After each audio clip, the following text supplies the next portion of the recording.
You're lying in bed, it's 3 a.m., and your brain just won't shut up. Did I say the wrong thing earlier? What did they mean by that text? What if I made the wrong decision? What if everything falls apart? You replay the same conversation for the 15th time. You imagine scenarios that haven't happened.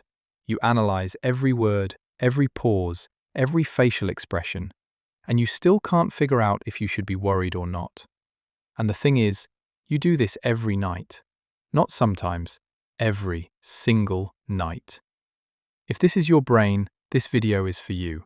And honestly, it might explain a lot about why you are the way you are. Overthinking isn't just thinking a lot. There's a big difference. Thinking a lot means you're deep, you're analytical, you're thorough. That's a strength. Overthinking is something else entirely. It's getting trapped in a loop where your brain keeps processing the same information over and over and over, without ever reaching a conclusion. It's standing at a crossroads and being so afraid of choosing the wrong path that you don't move at all. It's drafting a simple text message, deleting it, rewriting it, reading it out loud, deleting it again, and then just not sending anything. 2 hours later, you're still staring at your phone, over a text that says, "Sounds good." And the worst part? You know you're doing it. You're completely aware that you're overthinking, but knowing doesn't make it stop. If anything, it makes it worse. Because now you start overthinking about your overthinking. Why can't I just be normal? Why does my brain do this? What's wrong with me?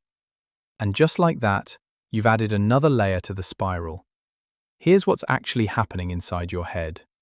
Your brain has a region called the prefrontal cortex.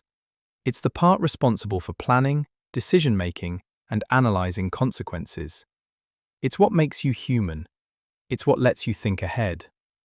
But in overthinkers, this part of the brain is essentially working overtime. All day, every day. Even when there's nothing to worry about. Think of it like having 50 browser tabs open in your mind at all times. Each tab is a different worry, a different scenario, a different what if. And your brain keeps switching between them, loading each one halfway, never fully closing any of them. No wonder you're exhausted by noon and you haven't even done anything yet.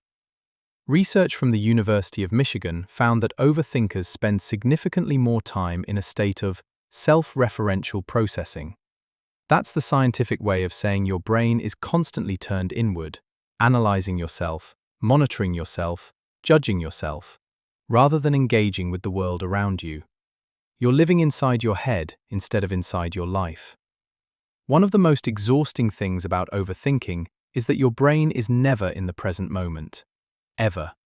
It's either stuck in the past, replaying things that already happened and can't be changed, or racing into the future, imagining disasters that probably never will happen. You can be having a perfectly normal, even a good day, and suddenly, out of nowhere, your brain pulls up something embarrassing you said 4 years ago at a party to someone whose name you don't even remember. And now your face is hot, your stomach drops, you cringe physically, over something that literally no one else on earth remembers. Or you'll be enjoying a genuinely happy moment, and instead of being present for it, your brain immediately starts asking, when is this going to end? What's going to go wrong? I shouldn't get too comfortable. Psychologists call this rumination when it's focused on the past, and anticipatory anxiety when it's focused on the future. Overthinkers tend to do both, simultaneously, constantly. And it doesn't just affect your alone time. Overthinking absolutely destroys social situations. Someone says something completely casual to you, and your brain immediately starts running a full forensic analysis. Why did they say it like that? Are they mad at me? Was that sarcasm? Should I have laughed? Did I laugh too much? Did I not laugh enough? Was my face weird? You leave a perfectly normal conversation feeling completely drained because your brain just ran a criminal investigation on every sentence that was spoken. Meanwhile, the other person has already forgotten the entire conversation. They're thinking about what they want for lunch, and you're going to be thinking about what they said for the next 3 days. Here's the thing nobody tells you about overthinking. It feels productive. Your brain genuinely tricks you into believing that by analyzing every single possibility, you're being responsible. You're being careful. You're being smart. You're preventing bad things from happening. But you're not. Studies from Yale University show that overthinking actually impairs your problem-solving ability. There's a sweet spot where thinking about a problem helps you solve it. But past that point, the more you think, the worse your solutions become. Your brain gets so tangled in possibilities that it can't identify the simple, obvious answer anymore. It's like trying to untangle headphones. The more aggressively you pull, the worse the knot gets. Overthinking doesn't prevent bad outcomes, it just prevents you from enjoying the present one. It keeps you so busy worrying about what could go wrong that you miss everything that's going right. And this is where it becomes a trap. Because overthinking creates anxiety. Anxiety makes you want to analyze more. Analyzing more creates more things to worry about, and more worry leads to more overthinking. It's a hamster wheel. You're running as fast as you can, burning all your mental energy, but you're not going anywhere. You end the day exhausted, having solved absolutely nothing, feeling worse than when you started. So why do some people overthink and others don't? Why can some people just let things go? How? Part of it is genetics. Studies on twins have shown that the tendency to ruminate has a heritable component. If your parents are overthinkers, there's a good chance you inherited that wiring. But it's not just DNA. Overthinking is often learned. And this is where it gets personal for a lot of people. If you grew up in an environment where you had to constantly monitor other people's moods, where the energy in the house could shift without warning, where you had to anticipate conflict before it happened, your brain learned to be hypervigilant.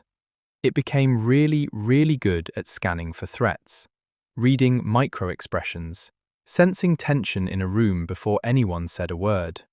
And now, even in completely safe situations, at a dinner with friends, at work, lying in your own bed, your brain can't turn that off. It's still scanning, still analyzing, still preparing for a threat that isn't coming. Your brain is trying to protect you. It's just using a strategy that was built for a different time in your life. This is why so many overthinkers also tend to be people pleasers. When you learned early on that other people's moods could directly affect your safety or your peace, you became an expert at reading the room, at anticipating what someone needs before they ask, at adjusting your behavior to keep everyone comfortable, at saying yes when you mean no, at apologizing for things that aren't your fault. It's a survival skill that served you well as a child, but as an adult, it turns into chronic overthinking. You're still scanning for danger that's no longer there. And here's the painful irony. Overthinking feels like protection, but it actually makes you more vulnerable. It stops you from taking risks that could change your life. It keeps you from having honest conversations. It makes you say, "I'm fine," when you're not. It drains your energy so you have nothing left for the things that actually matter. The umbrella you built to protect yourself is full of holes.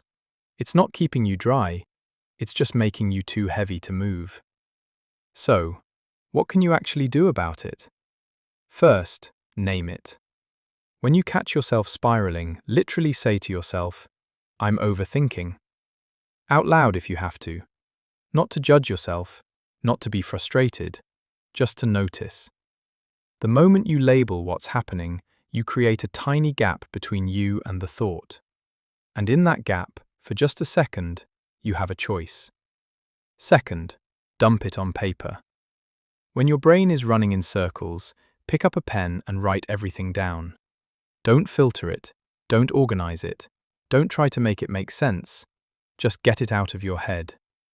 Something almost magical happens when thoughts move from your brain to paper. They lose their power. They become just words on a page instead of a tornado in your mind. Try it tonight.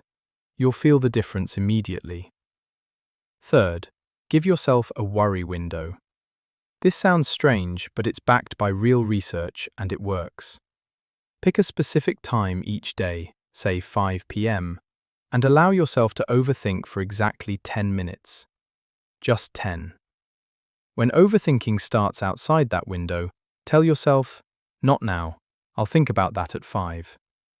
Your brain learns that there's a designated time for worrying, so it doesn't need to do it all day. And the crazy thing?